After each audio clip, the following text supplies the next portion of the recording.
అయితే అసలు ఇంత భారీ నుంచి అతి భారీ వర్షాలతో తెలుగు రాష్ట్రాల ప్రజలందరూ కూడా భయపడిపోతున్న పరిస్థితులు ఏర్పడుతున్నాయి. మరి ఇంత అతి భారీ వర్షాలకు అసలు కారణం ఏంటంటారు ధర్మరాజు గారు? ప్రస్తుతం కనుక చూసుకున్నట్లయితే బంగాళాఖాతంలో ఒక అల్పపీడనం అనేది ఈ రోజు ఉదయం 5:30 గంటలకు ఏర్పడడం వల్ల ఇది ప్రస్తుతం పశ్చిమ వాయువ్య దిశగా బంగాళాఖాతంలో ఏర్పడి తర్వాత దక్షిణ ఒరిస్సా తర్వాత చూసుకున్నట్లయితే తూర్పు ఆంధ్ర తీరం గుండా ఇది ప్రస్తుతం ప్రయాణిస్తూ ఉందండి. దీనికి అనుసంధానంగా ఒక ఉపరితల ద్రోణి అనేది కూడా ఉపరితల చక్రవాకం అనేది అంటుంటాము. సర్వసాధారణంగా గాలి కూడా దీనికి అనుసంధానంగా పనిచేయడం వల్ల, అలాగే చూసుకుంటే ఒక ద్రోణి అనేది కూడా ఆల్మోస్ట్ 3 సినాప్టిక్ కండిషన్స్ అనేవి ఒకేసారి సమ్మేళనంగా ఏర్పడడం వల్ల మనకి తీవ్రతతో కూడిన వర్షం అనేది ఈ రోజు రేపు కూడా ఉండే అవకాశం కనిపిస్తుందండి. రైట్.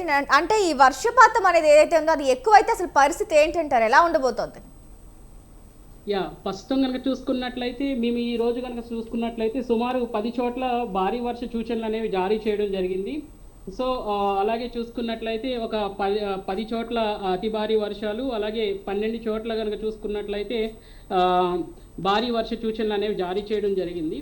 సో ముఖ్యంగా ఎక్కడైతే మనకి లోతట్టు ప్రాంతాలు ఉంటాయో ఆయా శాఖల వారిని, ప్రభుత్వ శాఖల వారిని కూడా ముందుగానే ఈ యొక్క విపత్తు గురించి, ఈ యొక్క వర్ష తీవ్రతను గురించి తెలియపరచడం జరిగింది. సో ఈ యొక్క సమాచారం ముందుగా వారికి ఇవ్వడం వల్ల తగిన చర్యలు అనేవి ముందస్తుగానే తీసుకోవడానికి వారికి ఎక్కువ సమయం ఉంటుంది. కాబట్టి నిన్ననే వారికి ఈ యొక్క సమాచారం అంతా కూడా రాబోయే 3-4 రోజులు కూడా వాతావరణ పరిస్థితులు ఏ విధంగా ఉంటాయి, ఒకవేళ ఈ యొక్క అల్పపీడనం బలపడిన తర్వాత ఏ విధంగా ఉండే అవకాశం ఉంది కూడా ముందుగానే ప్రభుత్వ శాఖ వారికి తెలియపరచడం జరిగిందండి. రైట్ అండి ధర్మరాజు గారు, అసలు ఇలాంటి పరిస్థితి రావడానికి కారణం అంటే చాలా మనకు విశ్లేషకులు కూడా ఇందాక కూడా చెప్పడం జరిగింది, ప్రకృతిని నాశనం చేయడం వల్ల ఇలాంటివి సంభవిస్తున్నాయని. అసలు నిజంగా ఆ కారణం వల్ల ఇలాంటి అతి భారీ వర్షాలు, ఇలాంటి ప్రకృతి వైపరీత్యాలు జరుగుతాయంటారా? పెద్దలు చెప్పినట్లు మనకి గతంలో చూసుకున్నట్లయితే మనకి వర్షం అనేది బొట్టుబొట్టుగా వస్తే భూమిలో యొక్క నీరు ఇంకడానికి సమయం అనేది దొరుకుతుంది. కాబట్టి అట్లాంటి వర్షం అనేది ఎంతో మనం ఒక విధంగా ఆహ్వానించదగినదనే చెప్పాలి. ఇట్లా తీవ్రతతో వచ్చేటువంటి వర్షం అనేది ఒక విధంగా ఒక పంటలకు చేటు, అలాగే జనానికి చేటుగానే ఉంటుంది. సో విపరీతమైన తీవ్రతతో వర్షం రావడం వల్ల మనం ఎటు విధంగానూ దాన్ని స్టోర్ చేయలేము, ఎదు విధంగానూ దాన్ని వినియోగించుకోలేని స్థితి మనకి ప్రస్తుతం కనిపిస్తుందండి. రైట్ అండి. అంటే క్లౌడ్ బర్స్ట్ గురించి మనం విన్నాం ఇదివరకే. ఇట్లా క్లౌడ్ బర్స్ట్ రావడానికి అసలు కారణం ఏంటి? అలాంటి పరిస్థితులు వచ్చే అవకాశం ఏదైనా ఉందంటారా?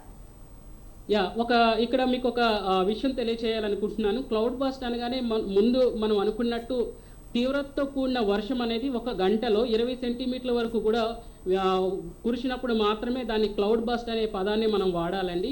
అందుకని వాతావరణంలో ఉండే పదాలన్నీ కూడా మనం ఒక అవగాహన చేసుకున్నట్లయితే క్లౌడ్ గస్ట్ అనేది కూడా సర్వసాధారణంగా మేఘాలు ఇటు హిమాలయ పర్వతాల దగ్గర కానీ ఎక్కడైతే పర్వత శిఖరాలు ఉంటాయో అక్కడే ఎక్కువ క్లౌడ్ బర్స్ట్ అనేవి ఎక్కువగా ఏర్పడడానికి అవకాశం ఉంటుంది.